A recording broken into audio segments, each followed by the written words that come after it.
Dr. Sarah Chen walked into the Pentagon that February morning carrying nothing but a worn briefcase and a faded civilian badge that made security guards roll their eyes. "Another bureaucrat," someone muttered as she asked about classified missile systems. The crew laughed when she mentioned AEGIS protocols.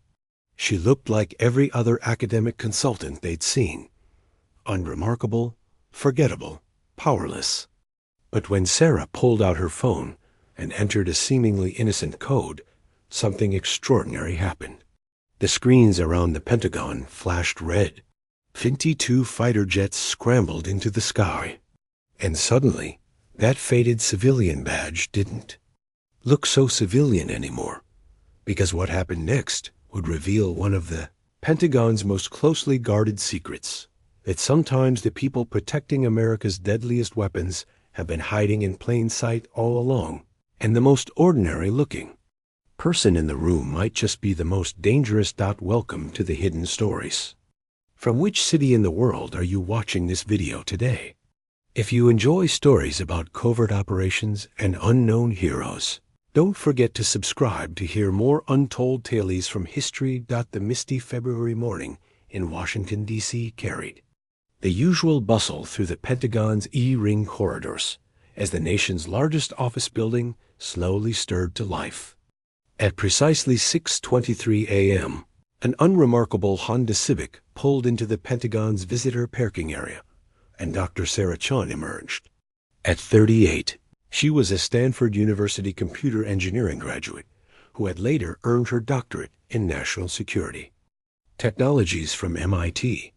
With her brown hair pulled back in a practical ponytail, worn brown briefcase, and thick-rimmed glasses, she embodied the typical academic consultant. The only hint of officialdom was a faded blue Defense Technology Assessment Office identification card clipped to her chest. Sarah had spent the last 5 years consulting for various defense contractors, preparing reports on technology security matters. However, very few people knew her true identity. Sarah Chen was one of the primary operators of Deep Well, the most classified civilian oversight program that had existed since 1983. As Sarah approached the Pentagon, she methodically scanned her surroundings with the practiced eye of someone trained to notice everything. When she reached a ring security checkpoint, Security Chief Jameson looked up from his clipboard. The 52-year-old gray-haired veteran had 15 years of Pentagon experience and had seen countless consultants and experts come and go, dismissing most as time-wasting bureaucrats. "ID and authorization," Jameson said coldly, without courtesy, continuing to review his paperwork. Sarah held up her identification card. "Defense Technology Assessment Office. Dr. Sarah Chen. I need information regarding the scheduled movements of the AEGIS air defense system." Jameson examined the card with thin disdain. While it bore the MIT logo and various security clearances, to Jameson these were standard academic credentials. "Another technology consultant," he muttered. "We just had a bunch of people from Pentagon intelligence here last month." "Not a consultant," Sarah replied evenly, though her voice carried a subtle edge of certainty. "I need urgent information about today's operational status of the AEGIS system." Jameson's eyebrows rose. Around them, several security personnel paused their duties, exchanging glances. The AEGIS air defense system was one of America's most advanced missile defense technologies, not something civilian administrators typically inquired about with urgency. "This information is highly classified," Jameson said, handing back her ID card as if it were slightly distasteful. "I'd need to see specific authorization documents and security clearances. Someone at your level of consultation wouldn't have access to this type of operational data." "My authorization is clearly stated on the card," Sarah said, keeping her voice calm despite the growing audience. However, there was a change in her eyes that Jameson failed to notice, less calmness and more calculated anticipation. Corporal. Blake, a young enlisted man, leaned against the barrier, making no effort to hide his amusement. "Lady, those systems don't activate for paper-pushing academics," he said, drawing chuckles from his colleagues. "AEGIS is a real war system, not a university project." Jameson's mouth twitched in a suppressed smile. Having spent years at the Pentagon dealing with such expert visitors, he had quickly categorized Sarah. "If you're really interested in air defense systems, Dr. Chen, why don't you head up to the observation platform? There's a nice view of the Washington airspace up there. Maybe you'll catch sight of some F-16s. The suggestion was delivered with mock helpfulness that barely disguised his intent to isolate and dismiss her. Jameson and his team watched as Sarah walked to the designated spot, standing as a solitary figure against the gray sky in the Pentagon's observation area, apparently forgotten as security personnel returned to their duties with dismissive head shakes. But as the minutes passed, Sarah stood motionless, watching the sky with the patience of someone who knew exactly what she was waiting for. An ordinary consultant would probably have left in disappointment by this point. Sarah, however, stood as if expecting something specific to happen. Deep within the Pentagon's National Military Command Center, Commander Harrison was reviewing radar data when something unusual appeared on his screen. With 22 years of air defense experience, Harrison leaned forward in his chair, the blue glow of multiple monitors illuminating his concerned expression. "Run that trace again," he ordered radar technician Staff Sergeant Murphy, whose fingers were already flying across the keyboard. "Same result, sir. Unidentified aircraft approaching from the southeast, moving at Mach 2.3 at 35,000 feet. Signature pattern. This is something I've never seen." "That's impossible," Harrison muttered. "Nothing's scheduled to approach from that vector. There are no flight plans in that corridor today." He reached for the secure communications console. "Get me NORAD command immediately, and check if we have any Allied aircraft conducting exercises in the area. Also, connect me to Andrews Air Force Base. Any unscheduled VIP flights?" As reports filtered in, the operations center hummed with increasing tension. All scheduled aircraft were accounted for. No aid nations had reported operations in the area. There were no covert operation reports from the CIA or NSA. The approaching aircraft wasn't responding to secure communications, but the identification friend or foe system was strangely giving an unknown authorized signal. "Sir?" young Lieutenant Foster called out, his voice tight with stress as he studied the advanced tracking system. "Based on current trajectory, whatever this is, it's heading directly for Pentagon airspace. And sir, it's accelerating." "Commander." Harrison's eyes narrowed. "Activate security protocols. Go to DEFCON 2. I want F-22s scrambled to that area immediately and armed response teams." As personnel scrambled to respond, Senior Radar Technician Master Sergeant Parker looked up from his station with confusion. "Commander, the aircraft is descending. And sir, it's an F-22 Raptor." "Where?" Harrison's voice was nearly a shout. "Directly. Over Pentagon airspace, sir.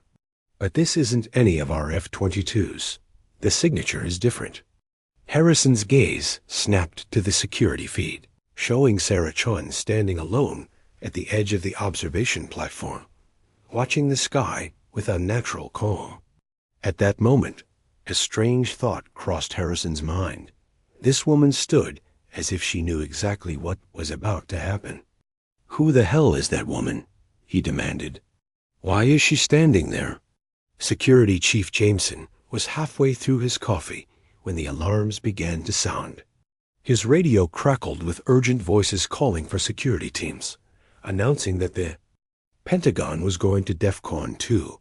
Confused, he looked toward the sky and froze. The atmosphere over Pentagon airspace was changing strangely.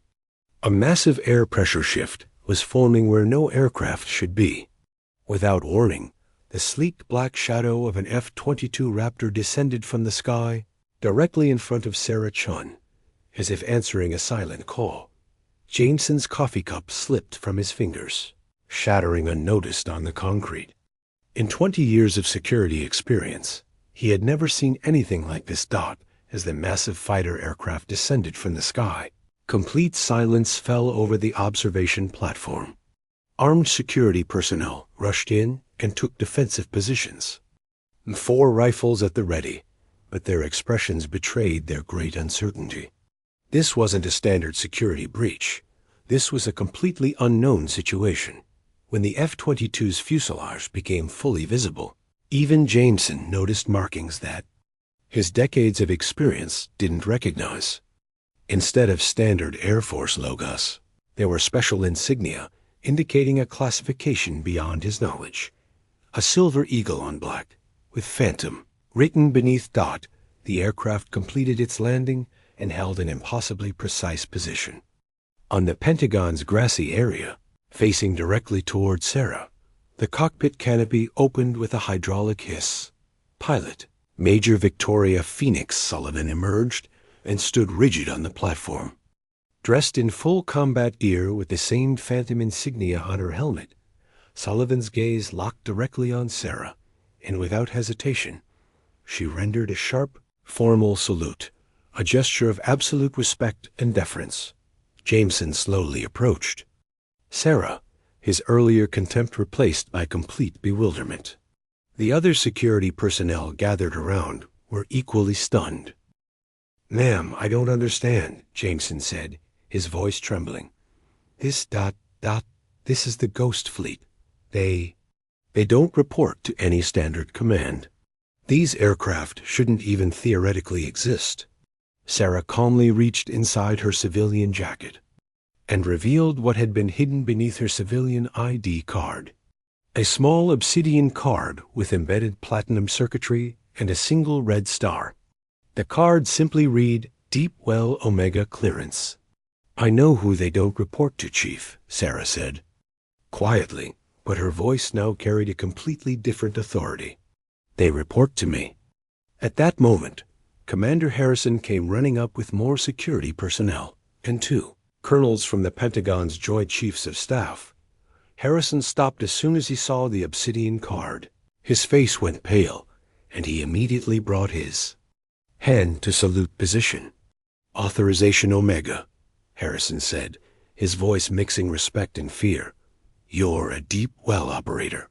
Sarah nodded once, then turned to the F-22. "Major Sullivan, secure your aircraft and prepare for immediate inspection. The situation is far more complex and critical than we initially assessed." "Yes, ma'am," Major Sullivan replied, her voice carrying absolute certainty and loyalty. "Phoenix Squadron is ready and standing by." Jameson stood rooted in place as his worldview and 20 years of military experience were completely shaken.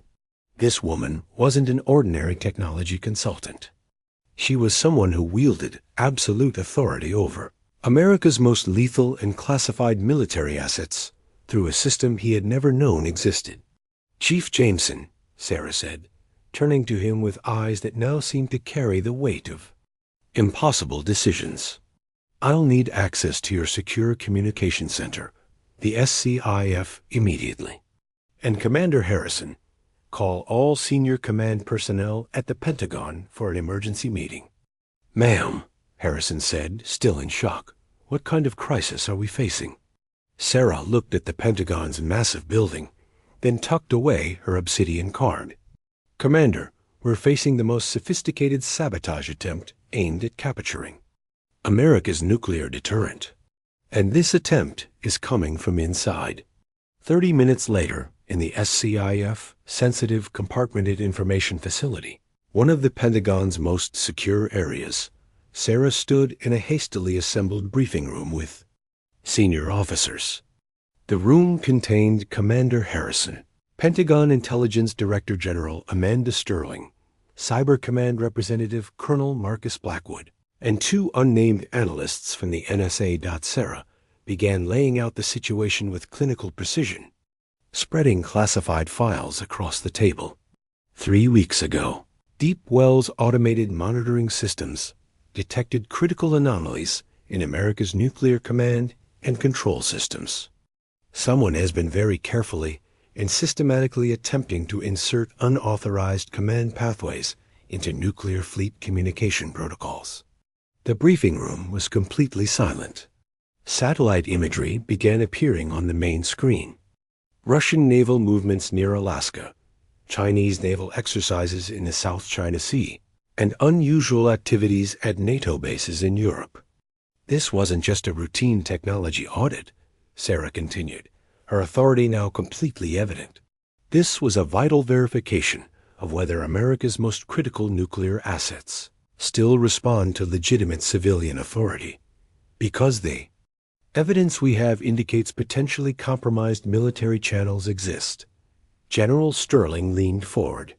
Dr. Chen, are you suggesting the chain of command has been infiltrated? Sarah pushed a data drive and thick file across the table. General, I'm not just suggesting it. I'm confirming it with concrete evidence. This file contains the names of 3 admirals, 2 generals, and 7 senior officers currently under FBI and Deep Well surveillance. Everyone in the room held their breath. Colonel Blackwood opened the file, and when he saw the first page, his face went white. Some of these are my instructors from West Point, he whispered. I know, Sarah said, her voice softening for the first time. One of the most painful aspects of this operation is the possibility that most of these people were manipulated, used without knowing the true intentions. However, the evidence is clear. Major Sullivan, having secured her F-22, had joined the room. Ma'am, exactly what kind of test was today's Phantom Squadron approach to the Pentagon? Sarah pointed to a map on the main screen. Major, today at 6:45 a.m., your F-22 and 2 other Phantom aircraft were given approach and landing orders via Phoenix Protocol. At the same time, contrary orders were sent through normal military channels. Halt your approach to Pentagon airspace. Return to your base immediately and ignore Phoenix Protocol. And we chose Phoenix Protocol, Sullivan said. Exactly. This told us 2 critical things. First, that Phantom Squadron remained loyal to Deep Well authority. Second, that someone was actively attempting to sabotage Deep Well operations. Commander. Harrison looked up from the documents in his hands. How extensive are these sabotage attempts? Sarah opened another file. Commander, our data shows that over the past 18 months, command systems of 3 Ohio-class nuclear submarines, nuclear operation protocols of 2 aircraft carriers, and potentially elements of the ground-based nuclear deterrent. A splinter. Force, General Sterling whispered. My God, precisely, General. This is why Deep Well has existed since 1983, to ensure no single entity, not even those within our own government, can subvert nuclear command and control without detection. Sarah opened an analysis on her tablet. This operation has been in development for at least 18 months. We've identified financial transactions through shell companies in Singapore, encrypted communications routed through diplomatic channels, and several key military personnel who have been compromised. Major Sullivan asked, Ma'am, who's behind?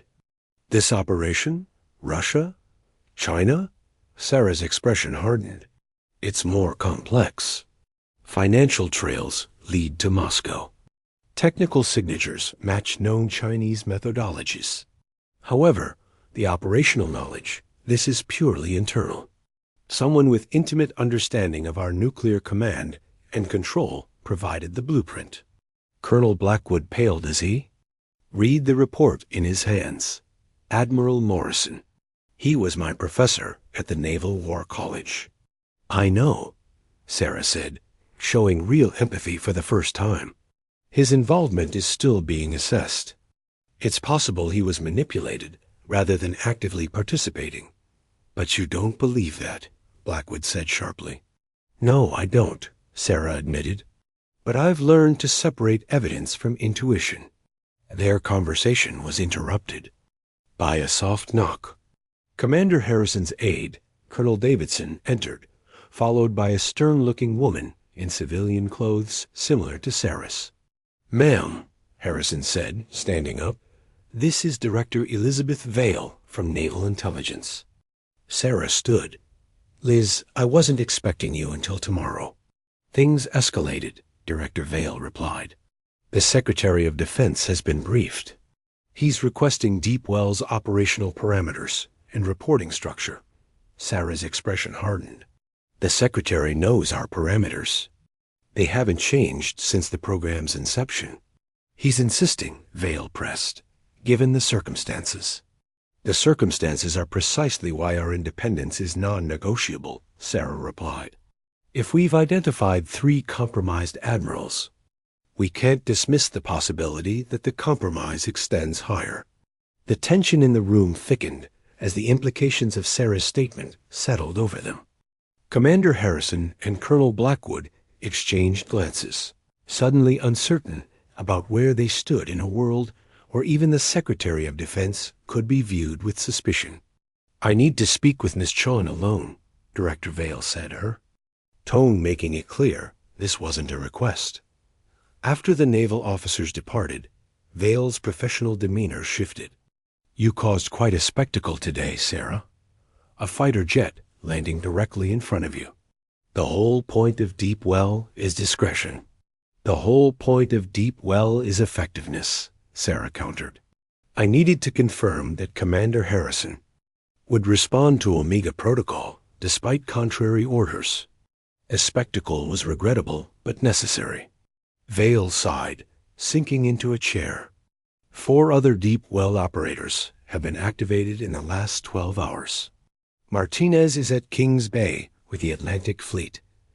Zhang is at Strategic Command. Patel is shadowing the Joint Chiefs. And Morrison is deep cover with Admiral Fletcher's staff. He's the one who first flagged the anomalies in the communication protocols. Sarah nodded, piecing together the larger picture. This isn't just about controlling submarines. It's about fracturing NATO response capabilities. Asterisk. That's our assessment, Vale confirmed. Which brings me to why I'm really here. The President wants to meet with you. Sarah went still. That's not protocol. Asterisk. Neither is 3 admirals attempting to establish a shadow command over nuclear assets, Vale countered. We're in uncharted waters, Sarah. The President needs to understand what we're dealing with directly from you. Asterisk. Sarah turned to look out the small reinforced window at the Pentagon base beyond. Deep Well operators rarely interacted with elected officials. Their authority existed in a carefully designed gray area, answerable only to a classified oversight committee with members from all 3 branches of government. Direct presidential involvement risked politicizing a system designed specifically to transcend politics. When? She finally asked. Tonight, Andrews Air Force Base, then straight to the Situation Room. Sarah nodded once. I'll need all the intelligence we've gathered so far. And Vale, make sure the President understands that I'm not there to be questioned about Deep Well's authority. I'm there to brief him on a critical national security threat. He's the Commander-in-Chief, Vale reminded her gently. And I'm the failsafe when that chain of command is compromised, Sarah replied evenly. We both have our roles to play. 3 hours later, Sarah stood on the tarmac at Naval Station Norfolk's airfield as a sleek executive jet with minimal markings taxied toward her. The wind whipped her hair as she watched Chief Jameson's vehicle approach. He parked and walked over, carrying a secure briefcase. The data you requested, ma'am, he said, handing it over. His demeanor had transformed completely from their first meeting, the contempt replaced by a complex mixture of respect and unease. Thank you, Chief. She accepted the briefcase, then studied him for a moment. Something on your mind? He hesitated, then squared his shoulders. Permission to speak freely? Always. I've served my country for 20 years, believing I understood the system I was part of. Finding out about Deep Well, about you, it's like learning there's been a ghost in the machine all along. It makes me wonder what else I don't know. Sarah nodded slowly. That's a natural reaction. But consider this. The Constitution created a system of checks and balances.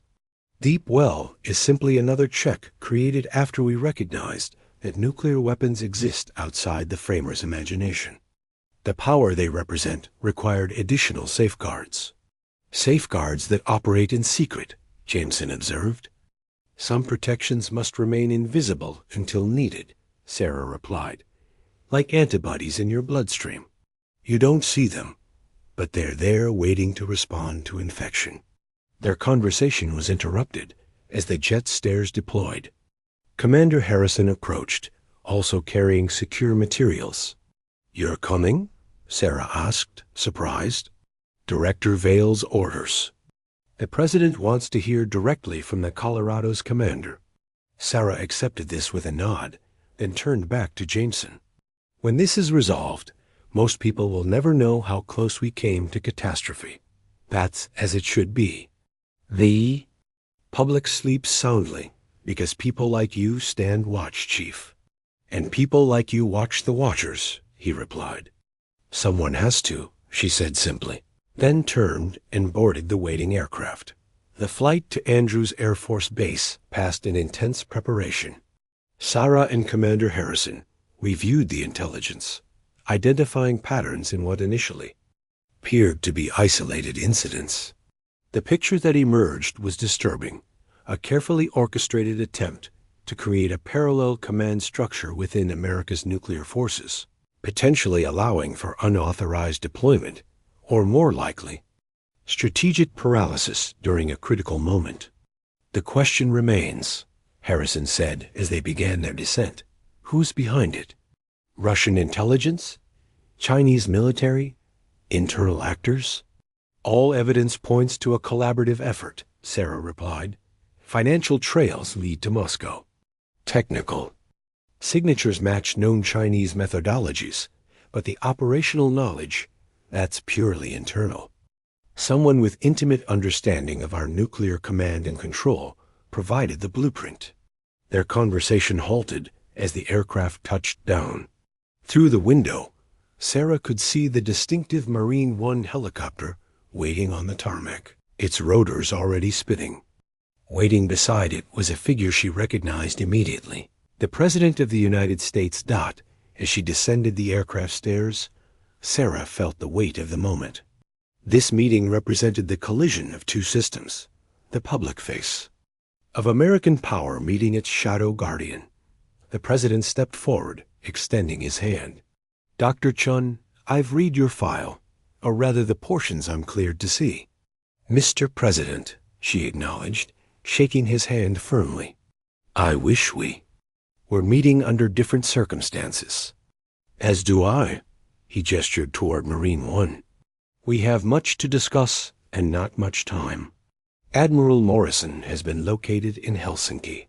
Russian intelligence is moving him to an unknown location as we speak. As they boarded the helicopter, Sarah felt a shift in her role. For decades, Deep Well had operated in the shadows, its authority clear but rarely exercised.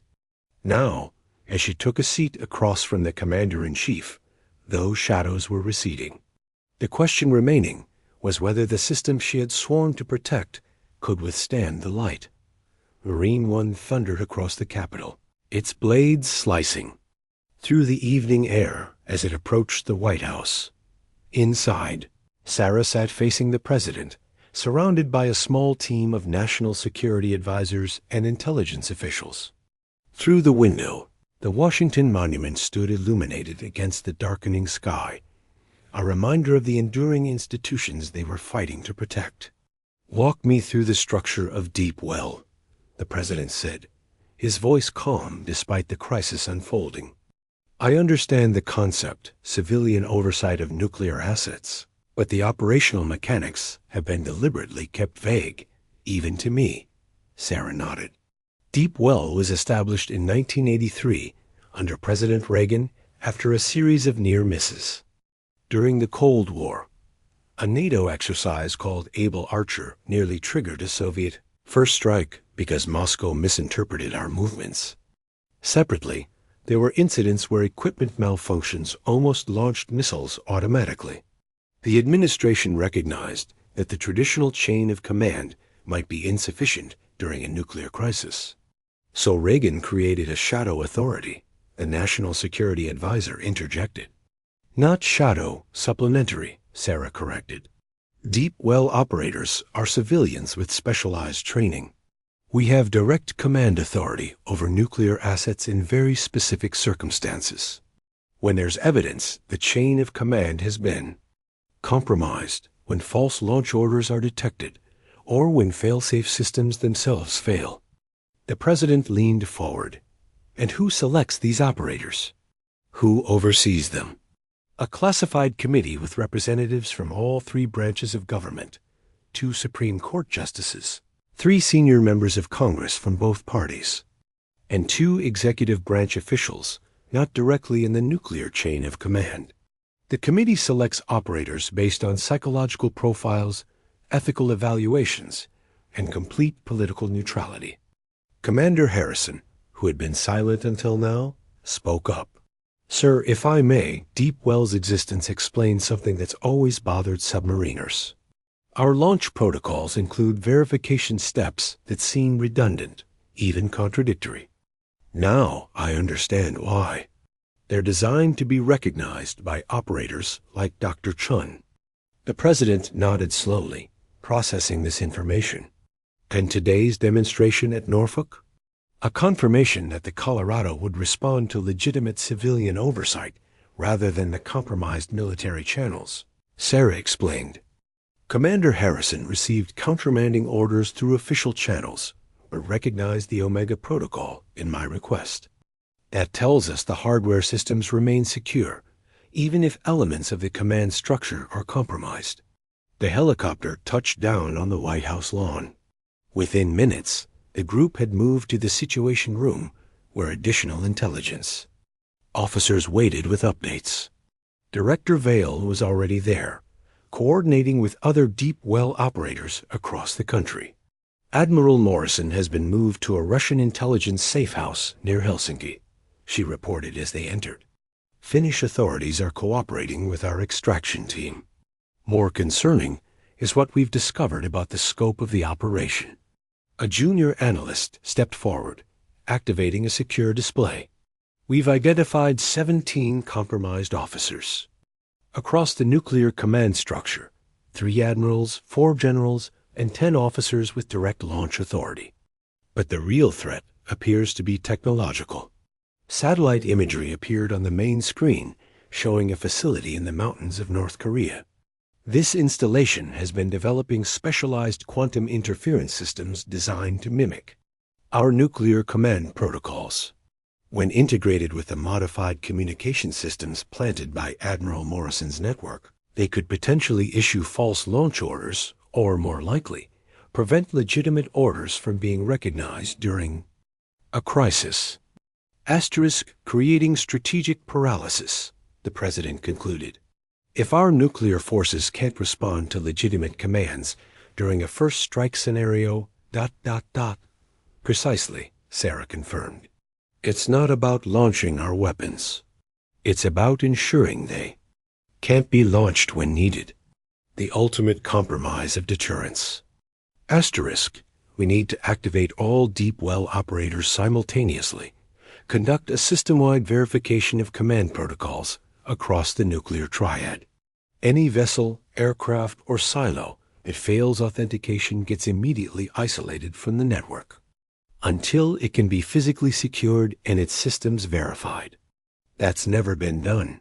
The Defense Secretary protested. The coordination alone would require ... We've been preparing for this scenario since Deep Well's inception, Sarah interrupted. The protocols exist. What we need is your authorization to implement them. The president studied her for a long moment, then nodded. Do it. The next 12 hours unfolded with the precision of a military operation. Across the country and around the world, deep well operators emerged from their cover identities, professors, bureaucrats, researchers, consultants, and presented their credentials to stunned military commanders on aircraft carriers in the Pacific, at missile silos in the Midwest, at bomber bases and submarine pens. The invisible system designed to safeguard America's most lethal weapons revealed itself at Strategic Command Headquarters. Screens displayed the status of each verification. Green indicators multiplied as nuclear assets confirmed their secure status. Yellow warnings appeared where authentication was delayed. And in 7 critical locations, red alerts signaled compromised systems or resistant commanders. Sarah, now operating from a secure command post within the Pentagon, coordinated the deep well response. Delta Team has secured the USS Kentucky, she reported to the assembled officials. Compromised communications module identified and isolated. Captain cooperating fully. Minot Air Force Base still showing resistance, Director Vail added. Colonel Westfield has barricaded himself in the command center and is refusing to acknowledge deep well authority.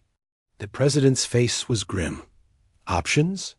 We have a secondary deep well operator on base, Dr. Ghislaine Thorne, a civilian contractor in their engineering division, Sarah explained. She's activated a security override that's locked down all launch capabilities until Colonel Westfield can be removed. As they spoke, updates continued to flow in from across the global command structure. The Russian government issued a formal denial of involvement, even as Finnish special forces surrounded the safe house containing Admiral Morrison. Chinese naval vessels increased patrols in the South China Sea, but maintained standard distances from American assets. They're watching to see if our command structure fractures, the National Security Advisor observed. Then let's show them it won't, the president replied. Dr. Chen, I want a coordinated demonstration of command integrity, something visible. That shows our nuclear forces remain under absolute civilian control. Sarah considered this request, then nodded. We can implement Broken Arrow Protocol, a synchronized surface maneuver by all deployed ballistic missile submarines, followed by immediate resubmergence. It would demonstrate command authority without revealing positions or capabilities. Make it happen. 4 hours later, in oceans around the world, the surface of the water began to swell. Ohio-class submarines, the most invisible and lethal components of America's nuclear triad, rose simultaneously to just below the surface, visible to surveillance satellites, but maintaining their tactical security. They held position for exactly 90 seconds, then disappeared back into the depths, a coordinated demonstration of unified command that sent an unmistakable message to watching adversaries. In the White House Situation Room, the president watched. The satellite feeds with a mixture of awe and sobriety. Have we secured all compromised locations? All but one, Sarah reported. Kitsap Naval Base in Washington State. The USS Maine's executive officer has taken control of the vessel and is threatening to expose Deep Well's existence publicly unless granted immunity. For what? He claims the entire compromise was orchestrated by elements within our own government, specifically naming 3 senators on the Intelligence Committee. He says he has documentation. The room fell silent as the implications settled. Over them, the possibility that the conspiracy extended beyond military officers into the legislative branch represented an even greater threat to constitutional order. I need to speak with him directly, Sarah said firmly. Out of the question, the defense secretary objected. We have SEAL teams standing by. We can resolve this with force if necessary. Force against our own submarine crew, Sarah countered. That's exactly the scenario Deep Well was created to prevent. Let me talk to him. If he's telling the truth, we need to know. If he's lying, I can assess that better than anyone. The president studied her, then nodded. Go. Take whatever resources you need. 24 hours later, Sarah stood on another pier, this time at Naval Base Kitsap. Before her, the massive USS Maine had surfaced and was being held in a security, cordoned by Coast Guard vessels and Marine units. A small boat approached from the submarine carrying Executive Officer Lawrence. When he stepped onto the pier, Sarah was struck by how young he appeared, no more than 35, with the intense focus of someone who had dedicated his life to duty. Commander Lawrence, she greeted him. I'm Sarah Chen, Deep Well Primary. I know who you are, he replied tightly. That's why I asked for you specifically. Before I surrender the Maine or hand over my evidence, I need your personal guarantee that this goes all the way to the truth, no matter who it implicates. Sarah studied him carefully. You have it. Deep Well exists outside the chain of command precisely to ensure accountability applies to everyone. Lawrence seemed to measure her sincerity, then handed over a secure drive. 3 senators on the Intelligence Committee have been working with Admiral Morrison for years, not to help foreign powers, but to consolidate domestic control over nuclear assets. They believe civilian oversight has become too diffuse, too bureaucratic. They wanted to create a streamlined command structure outside normal channels. A coup, Sarah said flatly. They called it a contingency plan for when traditional authorities might hesitate to act, Lawrence replied quietly. I've spent my career believing in the chain of command. Now I've broken it. Sometimes protecting the system means recognizing when it's been compromised, she replied. That's what Deep Well has always understood. 2 days later, as the crisis subsided, Sarah found herself back at Norfolk, where it had all begun. The investigation was continuing. 3 senators had been quietly removed from the Intelligence Committee, pending a classified inquiry. Admiral Morrison was in custody, cooperating with authorities. The compromised communication systems had been identified and removed. Chief Jameson approached as she stood watching the USS Colorado, now properly docked and undergoing security protocols. I heard you're leaving, he said. Sarah nodded. Deep? Well, operators return to the shadows once the crisis is resolved. It's how the system works. After everything that happened, everything you revealed, you just go back to being invisible? That's the job, she said simply. We're not meant to be seen unless absolutely necessary. Jameson shook his head in wonder. How many others like? You are out there? Sarah smiled faintly. That's the question that keeps potential adversaries awake at night, and it's the reason the system works. As she walked toward her waiting car, Sarah removed her now famous civilian badge. Beneath it, the Obsidian card with its red star caught the morning light for a moment before she tucked it away inside. Her jacket, a symbol of authority returning. To the shadows, invisible until needed again. The final evaluation showed that Deep Well had successfully neutralized the most significant threat to American nuclear command and control since the Cold War.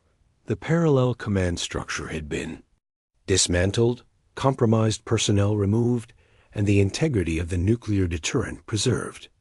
Most remarkably, the American public never learned how close the country had come to a catastrophic failure of nuclear command authority. Asterisk. As Sarah's sedan pulled away from the Pentagon, she reflected on the weight of invisible responsibility. Deep Well would continue to exist in the shadows, unknown to most, protecting the nation's most vital systems from threats both foreign and domestic. The price of freedom, she knew, was eternal vigilance, and sometimes that vigilance took forms that could never be acknowledged or celebrated. If you enjoyed this incredible covert security story, don't forget to like the video and subscribe to our channel.